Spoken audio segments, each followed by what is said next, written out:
Muy bien, buenos días. ¿Cómo están? Espero que todo bien por ahí. Eh, en nombre de mis compañeros, pues le doy la bienvenida en una sesión más de este seminario, ¿no? Para seguir tratando diferentes cuestiones relacionadas con comunicación, con relaciones políticas y el papel de las emociones dentro de este tipo de procesos en el contexto de la Castilla del final de la Edad Media. ¿De acuerdo? Tras las intervenciones de José Antonio Jara, la mía propia, y la de Enrique Ruiz Pilares, pues hoy le toca el turno a Alicia Montero Málaga para continuar con la discusión que hemos venido iniciando los días pasados. Si en el viernes anterior pues, se habló sobre el común, sobre los grupos populares urbanos, prioritariamente en este momento será el grupo aristocrático, los nobles del reino, los que pues ocupe la palestra, ¿de acuerdo? Y en ese sentido, pues Alicia Montero nos va a tratar la cuestión de la conflictividad internobiliaria y el papel de la noción del miedo y del discurso alrededor del miedo en este tipo de conflictos. Entonces, Alicia, pues si no hay mayor inconveniente, es todo tuyo, ¿de acuerdo? Pues muchas gracias, Víctor, por la presentación. Buenos días a todos y a todas. Muchas gracias por, estar aquí en una sesión más de este seminario de alta divulgación. Lo que quiero hacer, como han hecho mis compañeros precedentes, pues es agradeceros esa presencia, ese interés en las diferentes ediciones de este seminario y, bueno, pues también al profesor José Antonio Jara por la iniciativa y al resto de docentes que han venido participando en esta edición y en las anteriores, ¿no? Un seminario que yo creo que pues, puede resultar bastante de interés para los estudiantes, ¿no? Para mí es un placer poder compartir aquí algunas reflexiones de un tema que es verdad que puede parecer pues, muy específico y quizás no tanto para la divulgación, sino para un trabajo más científico, ¿no? Pero en realidad nos habla de cuestiones profundamente humanas, que son el conflicto, el poder, el miedo. Os voy a pedir que una vez más nos traslademos a la Castilla del siglo XV, a un momento en el que los reyes católicos están reforzando su autoridad, están construyendo ese proceso de centralización monárquica que había arrancado muchas décadas atrás, siglos incluso, y en el que, bueno, ese proceso de centralización va a chocar de frente con los intereses de otros poderes, en particular de la nobleza, por la proyección sobre determinados espacios. Vamos a hablar aquí de las villas de Betría, pero también de la proyección de la nobleza dentro de los territorios del realengo. Y en ese contexto, los enfrentamientos fueron frecuentes y el miedo, real o no, va a servir como un mecanismo de intervención política a la corona. Hoy mi intención es responder a 4 cuestiones. En primer lugar, ¿qué pasa cuando esos conflictos se desbordan? ¿Quiénes intervienen en estos conflictos? ¿Con qué argumentos? ¿Y cuál era el papel de las emociones en esos conflictos? Y para ello me voy a centrar en un tipo de documento muy concreto y muy interesante, las cartas de seguro y amparo regio que los reyes católicos utilizaron con bastante frecuencia a finales del siglo XV y principios del siglo XVI. Son una especie de salvoconducto que la corona emite bien a un particular, pero también a una villa, a un concejo, ante el temor que estos manifiestan frente a alguien, normalmente, y me va a interesar aquí, un noble poderoso que pone en riesgo su integridad física, sus bienes, sus privilegios. Estos seguros, como vamos a ver, son una herramienta jurídica, política, fundamental en el proceso de esa centralización del poder real en Castilla en ese momento clave que es el tránsito hacia la edad moderna. Vamos a comenzar por un caso muy concreto que nos va a permitir entender el análisis posterior.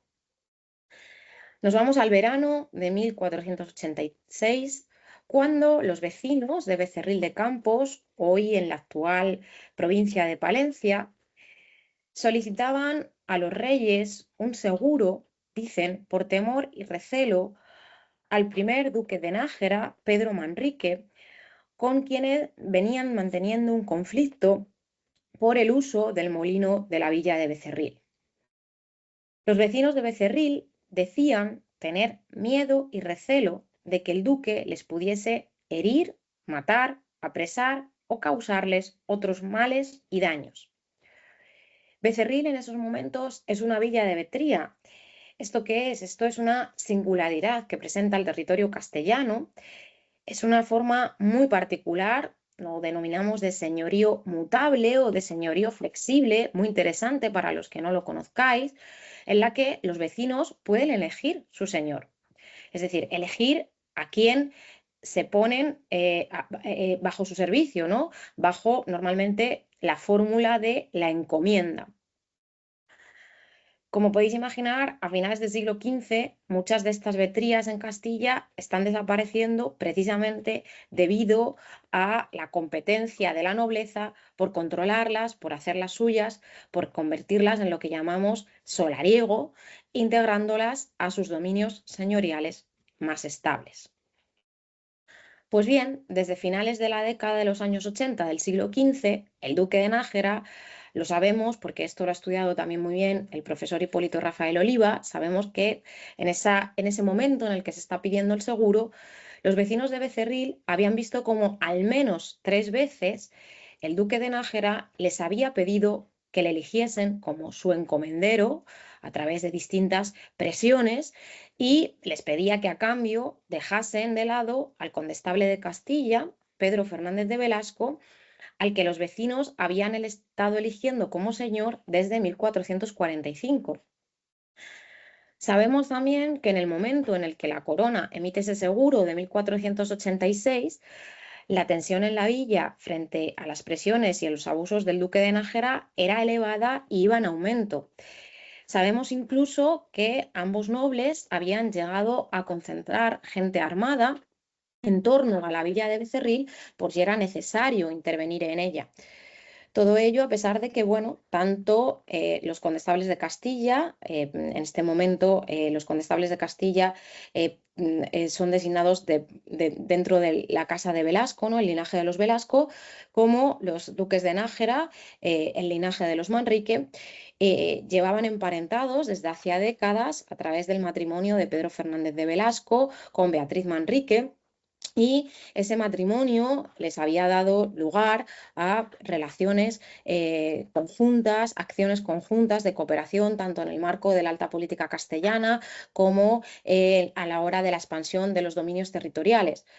Si bien es verdad que a pesar de ese matrimonio, que por cierto se ve bien pues, en símbolos visibles de construcción del linaje, de construcción conjunta, como puede ser esa puerta del monasterio de Santa Clara de Medina de Pomar, que es donde van a reposar los miembros del linaje de los Velasco, es su panteón familiar, pues se ve bien, ¿no? Lo tenéis ahí en esa portada del monasterio, veis a la izquierda el escudo de los Velasco y a la derecha el escudo de los Manrique, ¿no? Dentro de esas acciones conjuntas que se proyectan como familia, que son ambos linajes.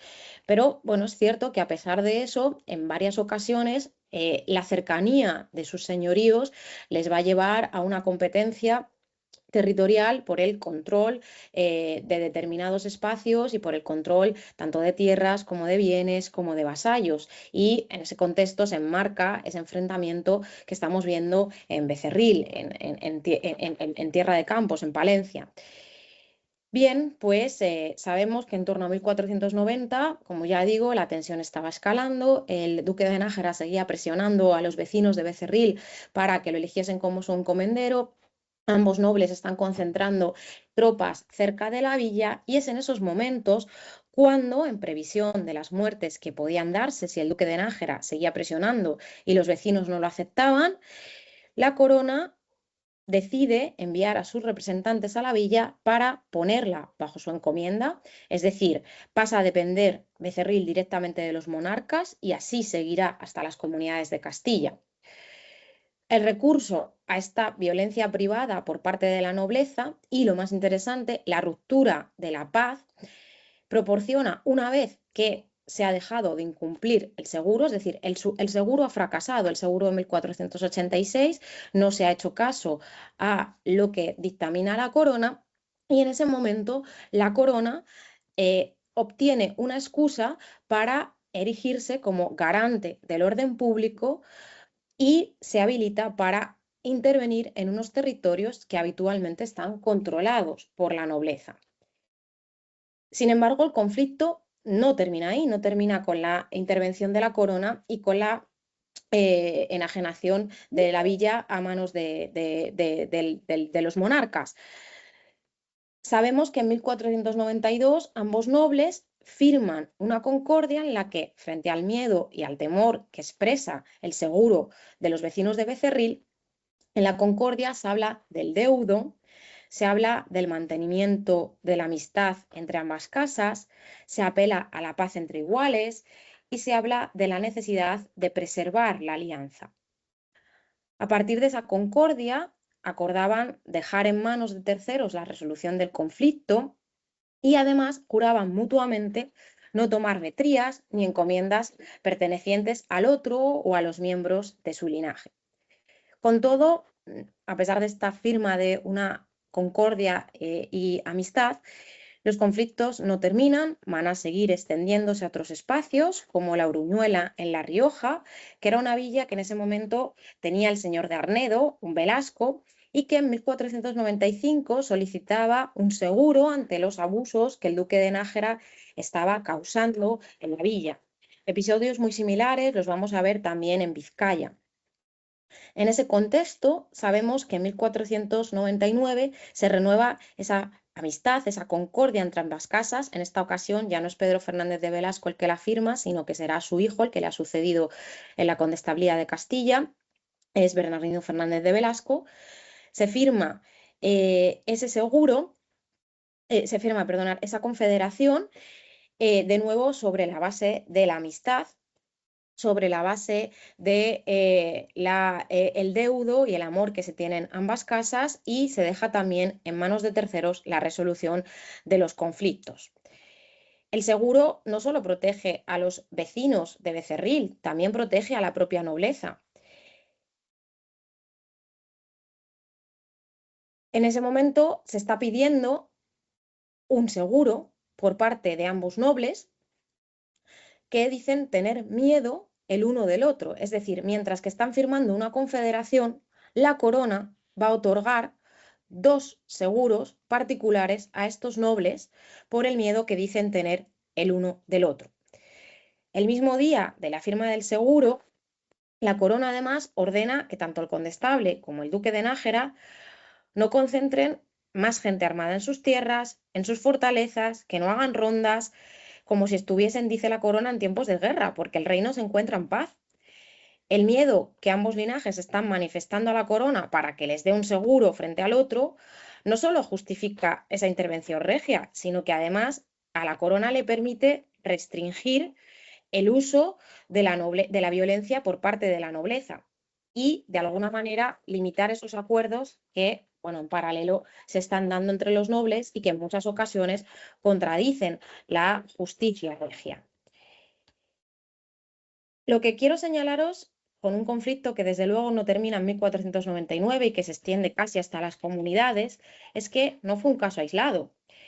A lo largo del último cuarto del siglo XV vamos a encontrar numerosos ejemplos similares que nos acercan, por un lado, a la realidad de los conflictos entre los nobles y los abusos cometidos por el control de territorios, de bienes, de vasallos, en donde se enmarcan esos intentos de los nobles por controlar, por reconvertir las vetrías y, por otro lado, nos acercan también a la intervención de la corona ante esos abusos. Los ejemplos son muy numerosos y no me quiero entretener en ellos. Tenemos seguros regios que se conceden para la protección de villas y de vasallos de vetría. Pues es el caso, por ejemplo, de lo que ocurre en Zarzosa o en Carazo, que son lugares que son de vetría y que bueno, el condestable de Castilla trata de poner bajo su encomienda y que pasen a ser de solariego, es decir, que pasen a integrarse en sus señoríos, ¿no? Además, vemos villas que solicitan seguros y protección frente a abusos señoriales. Es el caso, por ejemplo, del seguro que pide la villa de Valdezcaray en 1492 ante los abusos que está haciendo su propio señor, el duque de Nájera. Y para ello, pues pide a la corona que intervenga en un territorio que es de señorío. También vemos concejos de realengo que denuncian intentos de cobros de impuesto indebidos por parte de señores cercanos. Es lo que ocurre, por ejemplo, con la condesa de Arenas y el conde de Saldaña en el puerto de Ramacastaña en 1478, ¿no? También vemos particulares que declaran temer represalias, ¿no? Cuando pasan o cuando transitan por alguna zona y que piden un seguro a la corona para que les proteja de un noble particular que, bueno, según ellos les odia y les tiene malquerencia. Y finalmente hay seguros en los que la corona obliga a los propios nobles a que otorguen seguros de protección a sus propios vasallos. Todos estos seguros responden a un conflicto anterior en el tiempo y siguen un mismo esquema que en su momento ya fue muy bien estudiado por la profesora María Concepción Quintanilla, por si a alguien pues, le está resultando interesante el tema. Suelen comenzar con un encabezamiento del seguro, seguido de una instrucción por la que los reyes solicitan a los diferentes oficiales de justicia pues protección para uno, para varios individuos, un concejo o otra institución que previamente ha solicitado el seguro. Se indica también, bueno, por qué se está teniendo miedo, con expresiones que sabemos que a finales del siglo XV parecen fosilizadas, pues suelen aparecer el odio, la enemistad, la malquerencia que pues, un noble determinado tiene a una comunidad o a un particular. Además, se detalla una lista de las amenazas posibles. Normalmente suelen aparecer o todas o unas pocas, ¿no? Matar, herir, prender, es decir, hacer prisioneros, embargar, hacer algún mal, algún daño, desaguisado, en tanto en su persona, en sus bienes, contra derecho y justicia. A veces se extiende a la familia, a las propiedades, ¿no? Y bueno, pues los seguros terminan normalmente con pues, la concesión, ¿no? Y, muy interesante, las penas en las que se incurre si no se está cumpliendo con lo dictaminado por los monarcas en ese seguro. Y además, todos se sostienen sobre esa fórmula del se teme y se recela. Ha sido ya ampliamente examinado para el caso castellano por autores como François Foronda, Gilda Grasotti, Óscar Villarroel y, por supuesto, para el marco urbano por el profesor José Antonio Jara, la utilización del miedo como una emoción política, una emoción que sirvió tanto a la corona como a la nobleza, pero también a las ciudades, ¿no? Para criticar y deslegitimar una situación, construyendo generalmente un discurso de oposición política. En las cartas de seguro, el temor y el recelo se presentan juntos. Combinan, por un lado, la sospecha latente, que es lo que sería el recelo, con una amenaza inmediata, que es lo que expresa ese temor. Esta combinación lo que está haciendo es manifestar una intensidad emocional que permite que la carta se convierta en una herramienta política clave sobre la que los monarcas justificarían su intervención en esos territorios de señorío, unos territorios en los que, hay que recalcar, rara vez pueden entrar de otra manera. El miedo aquí es un elemento, es un mecanismo de validación jurídica que permite a la corona ir en contra de la nobleza sobre la base del restablecimiento del orden en su condición de fuente de paz de la monarquía como garante de la paz del reino.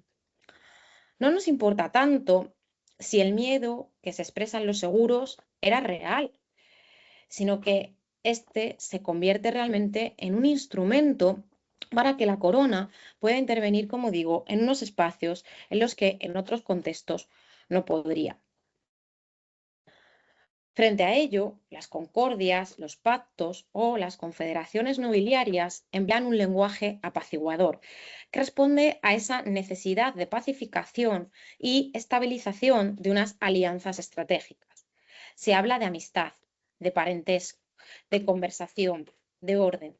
El miedo desaparece del discurso porque lo que se busca es estabilizar relaciones entre iguales. Si volvemos a ese ejemplo inicial, a ese enfrentamiento entre Manríquez y Velascos en Tierra de Campos, en torno a Becerril, vemos que mientras los seguros recogen el temor y el recelo, no solo de los vecinos de Becerril, sino de los propios nobles el uno frente al otro, las concordias que se firman entre ellos responden al sosiego, al apaciguamiento. Importa no romper la amistad, aunque el relato posterior que se cuente va a ser muy diferente.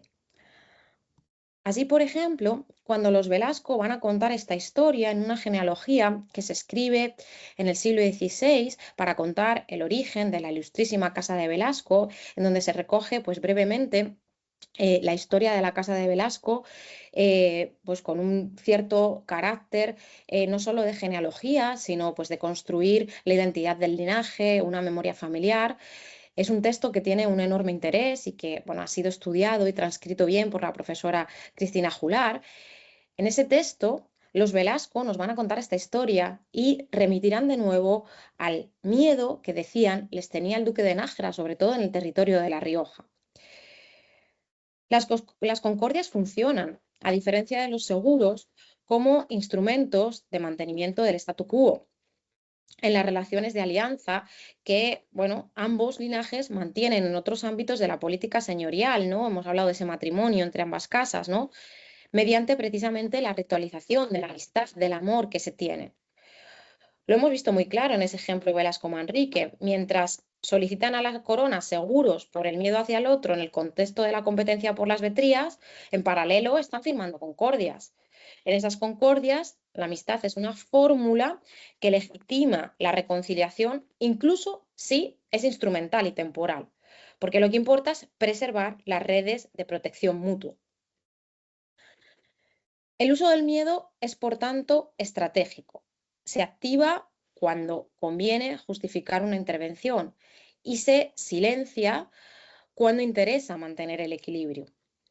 En definitiva, el análisis de las cartas de seguro nos permite comprender mejor la dinámica de poder entre nobleza y corona en la Castilla de finales del siglo XV. Nos muestran una monarquía que interviene, arbitra y en ocasiones incorpora territorios a su control directo. La corona se presenta como un árbitro capaz de mantener la paz y la justicia. Es benefactora ante una situación particular de miedo, lo que legitima su buen gobierno. Cuando alguien afirma que teme y recela, no está simplemente describiendo una emoción, está activando un mecanismo jurídico, está llamando al rey como garante de paz y el rey, en muchos casos, responde. Muchas gracias.